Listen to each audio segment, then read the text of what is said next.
To send money from Payoneer to Western Union, start by typing Payoneer into your web browser, which will direct you to the Payoneer homepage.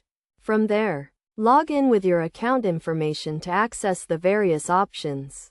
Once logged in, you'll see options such as Home, Get Paid, Account Activity, Bank Accounts, and Business Network, as well as FAQ, Notification, and your account information.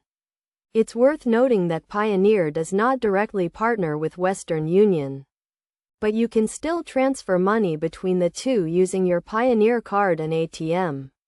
To do so, navigate to the Pay option and fill out the necessary information for your Western Union bank account. In some cases, you may need to use your Payoneer card to complete the transfer. By following these steps, you can transfer funds to your Western Union account. This process may be helpful to those looking to move money between these two services, and the information provided can be used to facilitate this transfer.